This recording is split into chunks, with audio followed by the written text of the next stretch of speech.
Perkenalkan, nama saya Rizka Ardiansah. Saya adalah seorang dosen program studi Sistem Informasi Universitas Tadulako. Spesialisasi saya mengajar mata kuliah jaringan komputer pada program studi S1 Sistem Informasi dan S1 Teknik Informatika.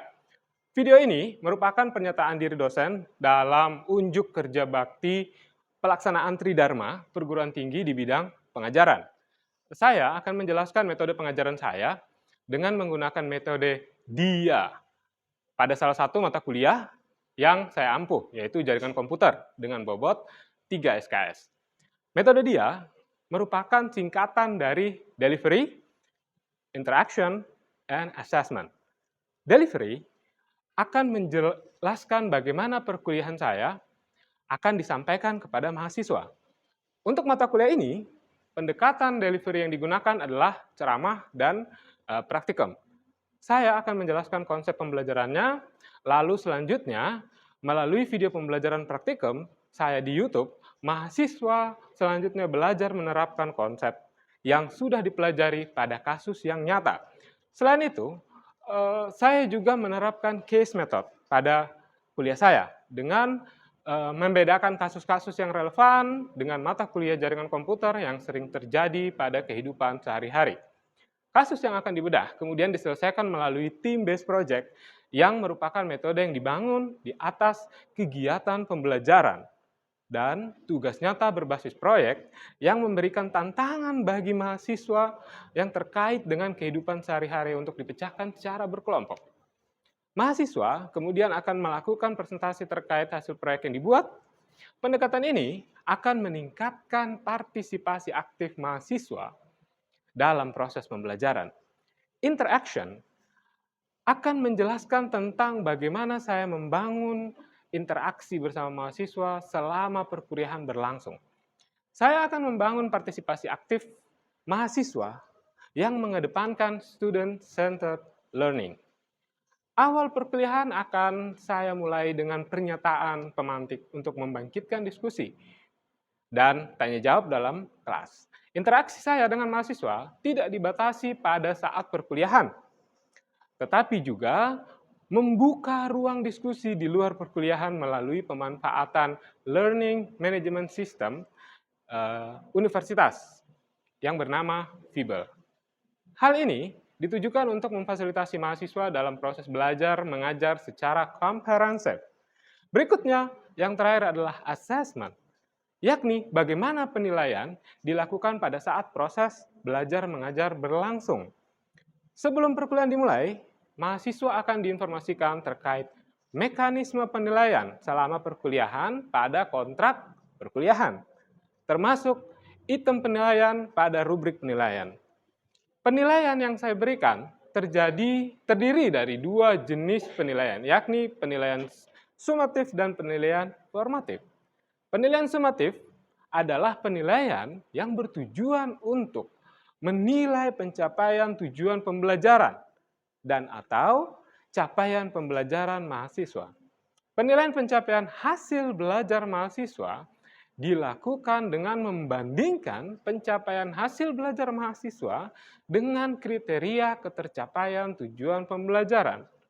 Bentuk penilaian ini berupa nilai berdasarkan hasil kemampuan mahasiswa, sedang untuk penilaian formatif merupakan penilaian yang dilakukan dengan tujuan untuk memantau dan memperbaiki proses pembelajaran, serta mengevaluasi pencapaian tujuan pembelajaran.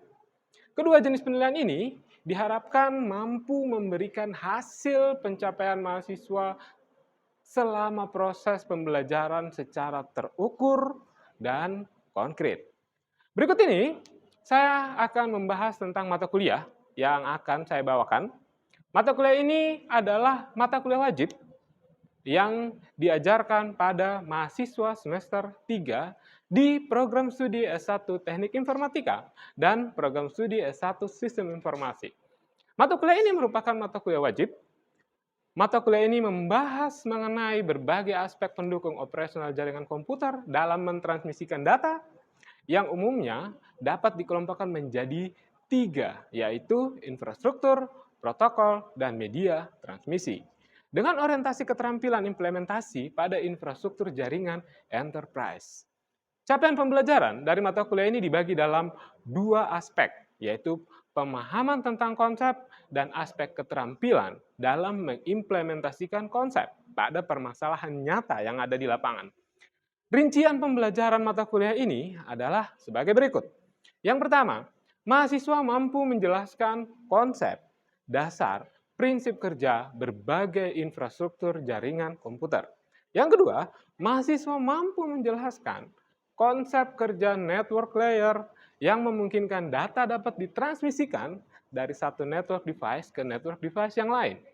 Yang ketiga, mahasiswa mampu menjelaskan konsep dasar network security. Yang keempat, mahasiswa memiliki keterampilan dalam melakukan setup, infrastruktur, dan konfigurasi jaringan berbasis Cisco dengan menggunakan simulator paket tracer. Perkuliahan akan dilaksanakan selama 14 minggu dengan cakupan topik perkuliahan sebagai berikut. Yang pertama, pengantar jaringan komputer dan internet. Yang kedua, network model. Yang ketiga, application layer. Yang keempat, konfigurasi dasar router. Yang kelima, transport layer. Yang keenam, network layer. Yang ketujuh, link layer. Yang kedelapan, konfigurasi network server. Dan yang terakhir adalah pengantar keamanan jaringan komputer. Adapun terkait penilaian terhadap mahasiswa dihitung berdasarkan pemetaan bobot penilaian berikut. Yang pertama, sikap. Bobot penilaiannya adalah 15%, tugas, bobot penilaiannya adalah 20%, ujian tengah semester, bobot penilaiannya adalah 22%, ujian akhir semester, bobot penilaiannya adalah 23%, dan kuis, bobot penilaiannya adalah 20%. Dalam video berikut ini, saya akan membawakan topik pertama, perkuliahan, yaitu pengantar jaringan komputer dan internet, di mana tujuan pembelajaran dari topik ini adalah mengenalkan kepada mahasiswa terkait konsep dasar jaringan komputer dan internet, beserta berbagai teknologi yang telah akrab digunakan oleh semua orang pada saat ini. Di akhir sesi perkuliahan, saya akan merujuk pada materi praktikum yang sudah saya unggah pada kanal YouTube saya. Lalu saya akan meminta mahasiswa mengikuti panduan tersebut, lalu mengarahkan mahasiswa ke LMS Fibel untuk berdiskusi jika ada hal yang kurang dipahami. Selanjutnya, mahasiswa akan diberikan penugasan terstruktur yang nantinya akan dipublish melalui LMS Fibel terkait materi yang dipelajari untuk dinilai pada pertemuan berikutnya. Oke, Assalamualaikum warahmatullahi wabarakatuh. Jadi hari ini di awal perkuliahan, topik pertama kita pada perkuliahan kita hari ini adalah tentang pengantar jaringan komputer dan internet. Jadi di sini kira-kira khususnya mungkin yang tidak mengulang, sudah tahu jaringan komputer itu apa? Ada nggak bayangan gitu? Atau mungkin dulu waktu di SMK, yang dari SMK yang pernah tahu jaringan komputer, pernah ngoprek jaringan komputer? Pernah? Belum pernah? Belum pernah sama sekali? Tahunya di rumah ada AP nggak? Access point, internet? Ada ya? Nah, itu salah satu bentuk implementasi dari jaringan komputer. Nah, jadi kebanyakan anak SMK itu ketika mereka di SMK itu sudah diajari jaringan komputer. Lantas, apa? Mungkin kalian yang bertanya, Pak, kita yang sudah belajar jaringan komputer di SMK, apa bedanya dengan kita belajar jaringan komputer di universitas? Biasanya kalau kurikulumnya SMK, belajar tentang jaringan komputer itu, yang diajari itu biasanya setup piranti konsumer. Setup piranti konsumer itu seperti Linksys, ya, seperti yang kita lihat di sini, ya, itu HP. Nah, itu adalah piranti konsumer. Piranti konsumer itu piranti yang dipakai di warnet atau di perumahan-perumahan. Nah, di mata kuliah ini, kita akan berfokus ke infrastruktur jaringan enterprise. Jadi, infrastruktur jaringan enterprise itu seperti Juniper, Cisco. Sudah pernah dengar Juniper, Cisco? Nah, sudah Cisco mungkin ya, paling sering. Ada lagi satu Juniper, ada lagi satu HP punya itu. Nah, piranti-piranti enterprise seperti itu kebanyakan tidak dipakai di warnet atau tidak dipakai di perumahan-perumahan. Kenapa? Karena mahal. Nah, biasanya piranti-piranti enterprise itu dipakai di perusahaan besar atau dipakai untuk menghandle jaringan backbone yang menghubungkan antar provinsi. Nah, makanya orientasi belajar kita di perguruan tinggi adalah bagaimana caranya supaya mahasiswa memiliki pemahaman dan keterampilan untuk melakukan setup. Ya, setup jaringan berbasis infrastruktur enterprise. Jadi itu yang menjadi tujuan perkuliahan kita di semester ini, khususnya di mata kuliah jaringan komputer. Nah, adapun tujuan pembelajaran kita, jadi mata kuliah ini itu sebenarnya kita habiskan dalam 2 pertemuan. Jadi ada 10 tujuan pembelajaran di situ, dan untuk pertemuan kali ini yang tujuan pembelajaran yang akan kita cakup itu poin 1 sampai poin 6. Yang pertama, mahasiswa mengenal dan memahami konsep dasar dan pengertian jaringan komputer itu seperti apa. Yang kedua, mahasiswa mengenal dan memahami peran jaringan komputer. Jadi jaringan komputer dipakai untuk apa aja? Saya yakin jaringan komputer kalian udah akrab sekali ya. Device yang kalian punya itu nggak ada sama sekali yang tidak terhubung ke jaringan. Masih ada yang pakai Nokia 3360 di sini? Tidak ada ya. Nokia 3360 aja connected ke jaringan. Terus yang ketiga, mahasiswa mengenal dan memahami teknologi jaringan komputer, memahami konsep dasar protokol dan internet beserta berbagai layanannya. Yang kelima, mahasiswa memahami gambaran umum end sistem jaringan internet, dan yang terakhir mahasiswa memahami gambaran umum core sistem jaringan dari internet. Nah, sekarang kita mulai dari topik kita yang pertama, yaitu tentang konsep dasar dan pengertian jaringan komputer. Kira-kira apa pengertian jaringan komputer? Ada yang sudah punya gambaran belum? Pengertian jaringan komputer. Oke, kalau misalnya seandainya kalian masih belum punya gambaran apa pengertian jaringan komputer, saya kasih kamu satu clue. Clue, saya memperlihatkan kalian sebuah topologi. Gambar yang ada di depan itu adalah sebuah gambar topologi jaringan komputer. Di sana ada PC, ada 6 buah PC, dan ada Ethernet switch. Sudah pernah lihat switch? Switch, ya. Switch, di sini ada nih, ternyata nih. Ini cuma tersembunyi dia, di ruangan ini ada. Ethernet switch, ya. Ini Ethernet switch, dan seperti ini. Ini adalah bentuk gambaran topologi jaringan komputer sederhana.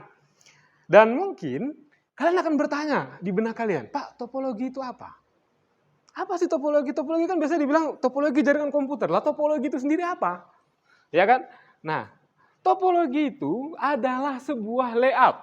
Ya, sebuah layout atau hierarki interkoneksi dari entitas jaringan komputer. Jadi bagaimana entitas setiap unsur di dalam jaringan komputer itu bisa saling terhubung, itu disebut sebagai topologi.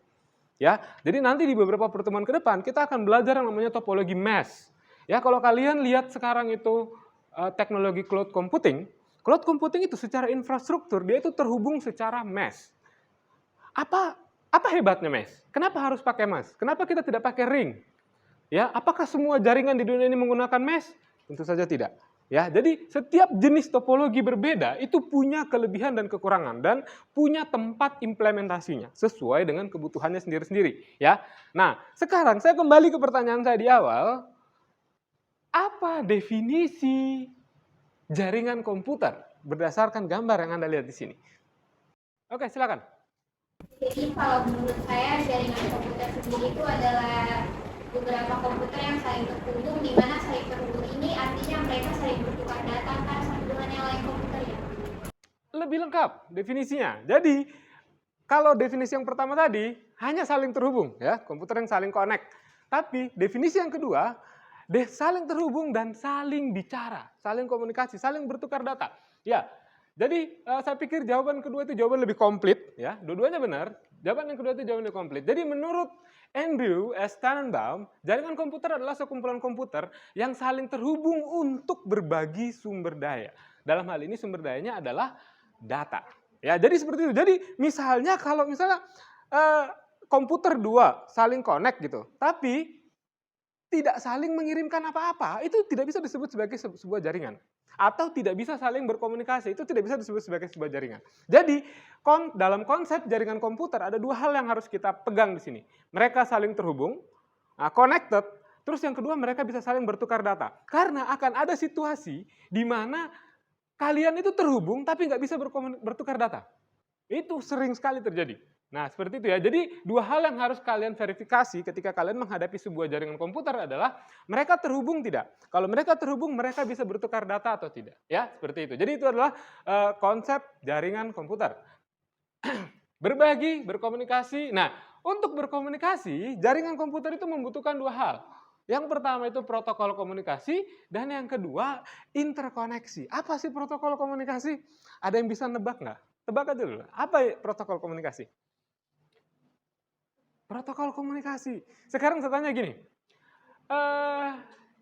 kira-kira kalau orang Jawa bicara pakai bahasa Jawa, ketemu dengan orang Bugis, bicaranya pakai bahasa Bugis, bisa nyambung nggak ngomongnya? Tidak. Nah, enggak. Itu adalah salah satu contoh protokol komunikasi. Itulah kenapa di dunia ini ada yang namanya standarisasi. Entah itu standarisasi port, standarisasi protokol, dan lain-lain. Protokol itu ibarat kata seperti tata cara bagaimana sebuah piranti berkomunikasi dengan piranti yang lain. Itu disebut protokol. Ya sama seperti kita, manusia. Kalau yang satu bahasanya bahasa Bugis, yang satu bahasanya bahasa Jawa, mereka saling ngobrol, datanya keluar tidak? Datanya keluar. Dia ngomong itu kan datanya keluar. Tapi target komunikatornya, target komunikasinya bisa menerima data itu tidak? Mungkin bisa menerima, kan kamu dengar.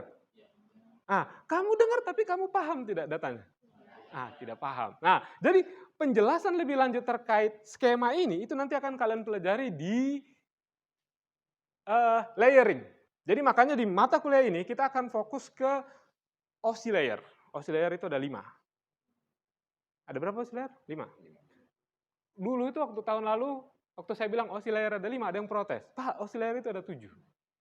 Ya, memang OSI layer itu ada 7, tapi yang dipakai di internet sekarang cuma 5. Ya, seperti itu. Oke, jadi intinya untuk bisa berkomunikasi, jaringan komputer itu butuh yang namanya protokol. Protokol itu apa? Cara komunikasi. Ya, atau aturan komunikasi. Contoh lagi misalnya seperti ini.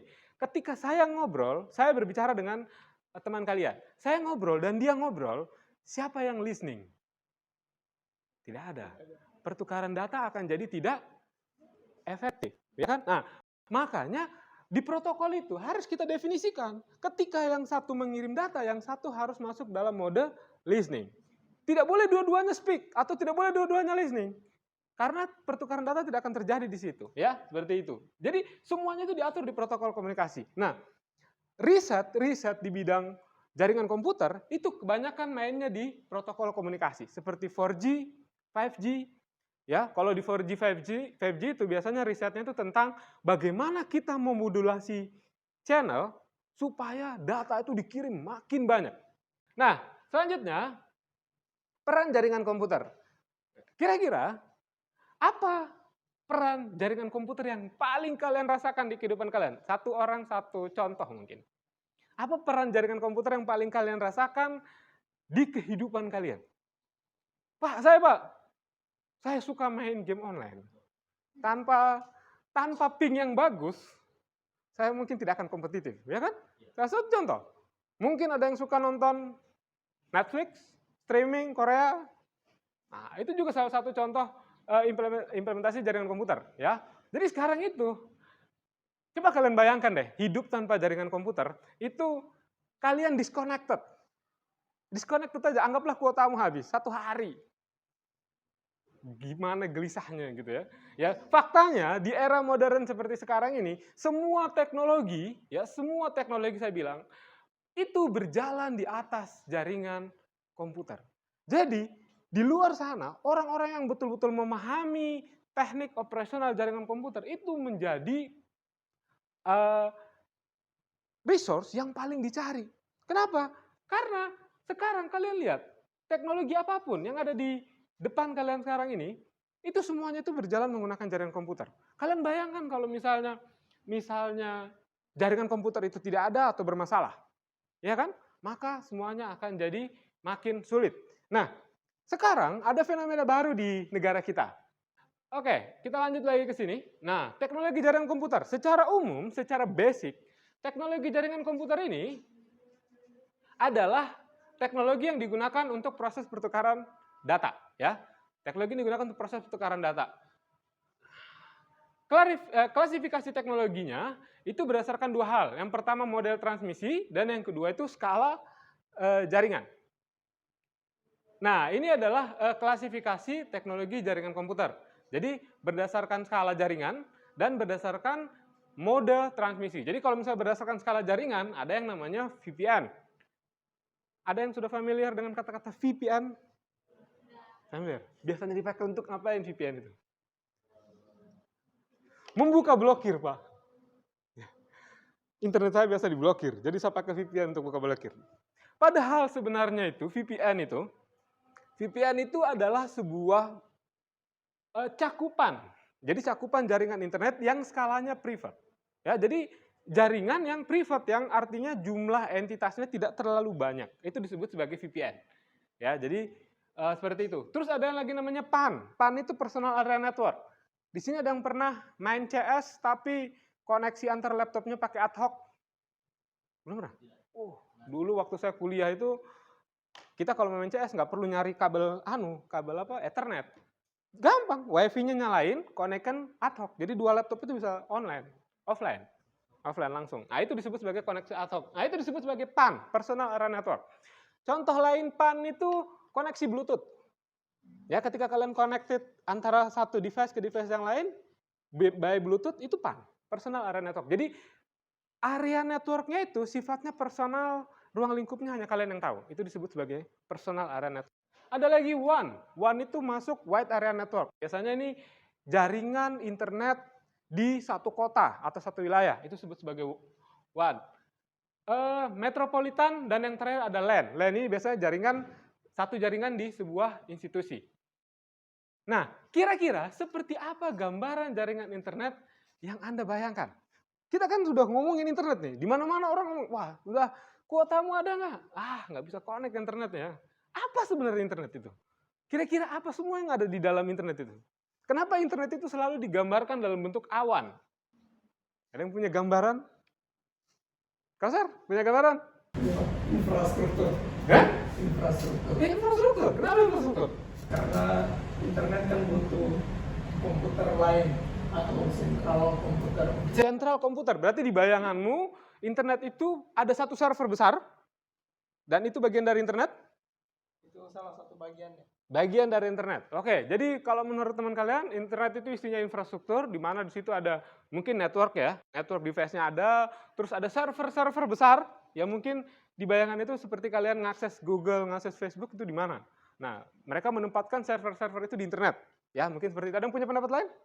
Atau sependapat dengan Kausar semua? Sependapat ya? Oke, sekarang mari kita lihat. Apakah benar konsep internet itu seperti itu? Nah, internet itu secara garis besar gambarnya seperti yang ada di depan. Ya, internet itu terdiri dari yang namanya pertama itu host. Apa itu host? Host itu adalah end system jaringan internet. Tugasnya host apa? Tugasnya host itu adalah menjalankan aplikasi yang berbasis jaringan internet. Ya, itu namanya host. Apa saja peralatannya host itu? PC, server, wireless laptop, smartphone. Ya, kalau tadi teman kalian bilang, Pak, di internet itu adalah infrastruktur jaringan internet dan ada server. Faktanya, server bukan merupakan bagian dari internet. Server adalah bagian dari end system, tapi server bukan internetnya itu sendiri. Internet itu adalah sekumpulan router. Selesai. Jadi, servernya Facebook, servernya Google, itu semuanya bagian dari end system yang sama seperti laptop kalian ini. Sama seperti HP kalian. End system. Bukan internet itu sendiri. Ya, yang dimaksud internet itu sendiri adalah kumpulan router yang biasanya diorganize oleh global ISP, regional ISP. Jadi isinya itu cuma router. Ya, kumpulan router-router. Nah, terus ada juga selain ada yang namanya host, di internet itu juga ada yang namanya link komunikasi. Nah, link komunikasi di internet ini, kenapa dia dikatakan internet? Karena link komunikasi di internet itu sudah sangat beragam. Kalian tahu, pertama kali ditemukan Di Amerika, jaringan internet itu cuma bisa menghubungkan jaringan antar LAN. Jadi kalau kamu punya jaringan wireless, WiFi, nggak akan bisa connect ke internet. Karena WiFi dengan LAN itu sudah beda teknologi. Ya, jaringan satelit, dulu itu jaringan satelit sama jaringan LAN, jangan harap bisa connect. Kenapa? Beda teknologi.